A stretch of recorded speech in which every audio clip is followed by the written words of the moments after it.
నాకు ఈ ఏఎల్సీకి నేను క్యాంప్ పోయినా కదా నిజామాబాద్, వాళ్ళు ఫోన్ చేశారు, మమ్మ ఏందమ్మా పైసలు అర్జెంట్ అన్నాడు, వాళ్ళు అడుగుతారు కొట్టకుర్ర.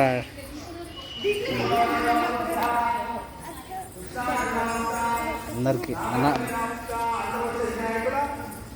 మావాడు కొడదామని ఇట్లా ఫోన్ పేకి వెళ్ళిన తర్వాత సరే ఒకసారి ఫోన్ చేద్దాము ఏమైందా అని అనుకుందామని చేసిందంట నాకు.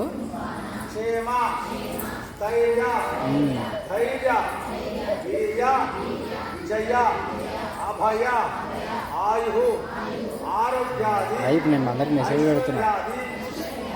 సరే మామ.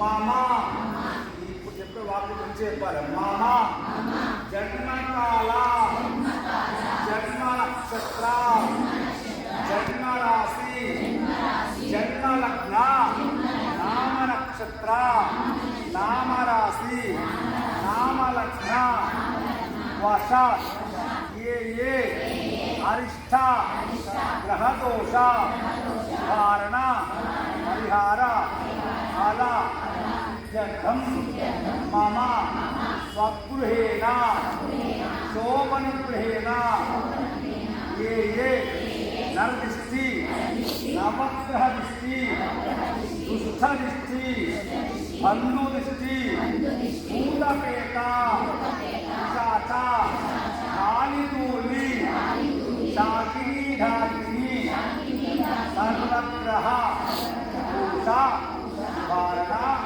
పరిహార ఫల సిద్ధ్యర్థం మమ ఇష్టకార్య విజయ ప్రాప్తి ఫల సిద్ధ్యర్థం భక్తి జ్ఞాన వైరాగ్య యోగ్యత సిద్ధ్యర్థే శ్రీ రాజరాజేశ్వర రాజరాజేశ్వరి దేవత ప్రీత్యర్థం మమ యథాశక్తి కార్తీక మాస షష్ఠమ దిన సంధ్యా సమయే మమ యథాశక్తి భక్తోపచార పుష్పానుచార భక్తోపచార సంధ్యా సమయే కార్తీక మాస ఆకాశ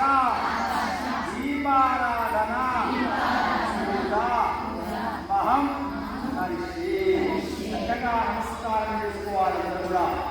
ఈ కార్తీక మాసంలో కూడా ఈ ఆకాశ దీపారాధన కార్యక్రమాల్లో పాల్గొంటున్న ఈ ఇహ జన్మని మరు జన్మని జన్మ జన్మాంతర దోషాలన్నీ కూడా పోతాయట.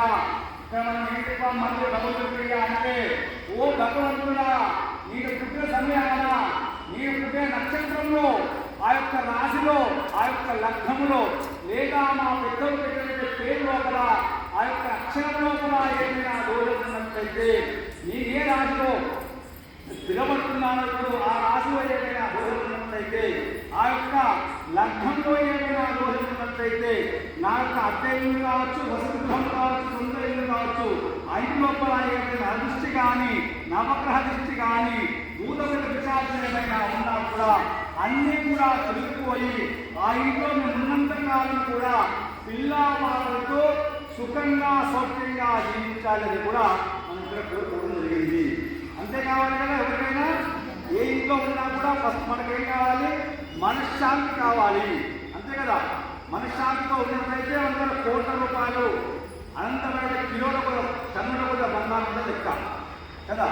అందుకనే మనశ్శాంతి ముఖ్యం. మన మనిషి మనశ్శాంతిగా మన ఇంట్లో ఉన్న కాలము పిల్ల